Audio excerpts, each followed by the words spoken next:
This is Democracy Now!, democracynow.org, The War and Peace Report. I'm Amy Goodman. U.S. Army whistleblower Chelsea Manning has been sent back to jail after refusing to answer questions before a grand jury investigating WikiLeaks and its founder, Julian Assange. Manning had been subpoenaed by federal prosecutors in Virginia's Eastern District to appear for questioning about her 2010 leak to WikiLeaks of hundreds of thousands of State Department and Pentagon documents about the U.S. wars in Iraq and Afghanistan.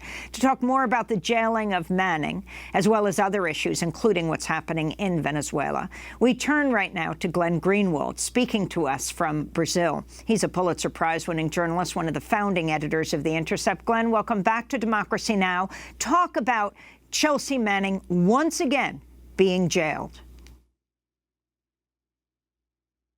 I don't think it's a surprise to anybody that Chelsea Manning is extraordinarily heroic. She's demonstrated that repeatedly over the last decade in all kinds of ways.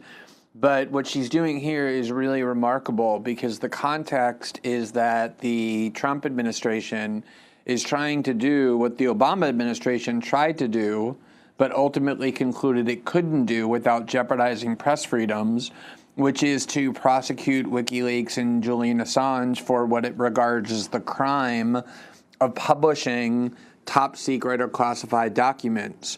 And the media in the United States has spent 2 years screaming about the threat that Trump poses to press freedoms because he says mean things about the media on Twitter or insults Wolf Blitzer and Chuck Todd. And yet here we have what is really a grave threat to press freedom, the attempt to make it a felony to publish classified material, which is what WikiLeaks did. Even the anti-press freedom Obama administration said this was a bridge too far for us. And while most reporters are mute on this scandal, on this controversy, and while a lot of Democrats are supportive of it because they still hate WikiLeaks so much from the 2016 election that they're happy to see Julian Assange go to jail, even if it means standing behind the Trump administration, Chelsea Manning is not just opposing it, she's opposing it to the point where she refuses to participate in it, even if it means, as it now does, that she's going to be jailed for being in contempt of court for refusing to comply with the subpoena. We all owe our immense gratitude to Chelsea Manning for everything she's done over the last decade, but even more so now. I'd like to go back to 2017 when Mike Pompeo talked about Chelsea Manning in his first address as CIA director in April of last year. WikiLeaks walks like a hostile intelligence service and talks like a hostile intelligence service, and has encouraged its followers to find jobs at the CIA in order to obtain intelligence. It directed Chelsea Manning in her theft of specific secret information. It overwhelmingly focuses on the United States while seeking support from anti-democratic countries and organizations. It's time to call out WikiLeaks for what it really is: a non-state hostile intelligence service, often abetted by state actors like Russia. So that was Pompeo when he was head of the CIA. Now, of course, he is Secretary of State. Can you respond to what he has said, Glenn Greenwald? This is the part I find so amazing. Do Democrats not realize the irony here of cheering for the most reactionary right-wing forces in the Trump administration, who are the ones trying to imprison Julian Assange and WikiLeaks in order to criminalize journalism, namely Mike Pompeo, and the person who actually first vowed to put WikiLeaks and Assange behind bars, which was then Attorney General Jeff Sessions, who has since left the Trump administration. The Obama administration tried to create theories to say that WikiLeaks did more than just passively receive documents from Chelsea Manning and then publish them, because they knew they had to do that in order to prosecute WikiLeaks. Otherwise, how do you justify prosecuting WikiLeaks for publishing classified documents without also prosecuting the New York Times and The Guardian? The Justice Department under Obama searched high and low for evidence that WikiLeaks participated in Chelsea Manning's taking of those documents. They found no evidence. She testified under oath that she acted alone, that they played no role whatsoever in her decision to do that.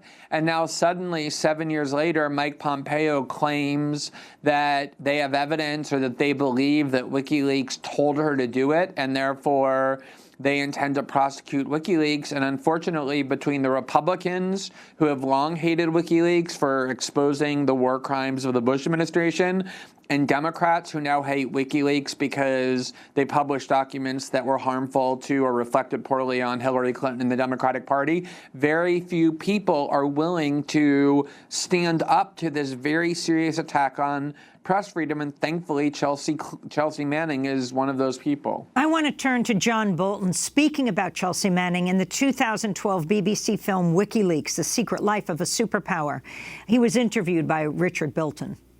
What do you think of Bradley Manning? I think he committed treason. I think he should be prosecuted to the fullest extent of the law. What does that mean? Well, treason is the only crime defined by our Constitution, and it says treason shall consist only of levying war against the United States or in adhering to their enemies, giving them aid and comfort. And he gave our enemies a lot of aid and comfort. So what should happen to him? Well, he should be prosecuted, and if he's found guilty, he should be punished to the fullest extent possible. And what is that? Death. You think he should be killed? Yes.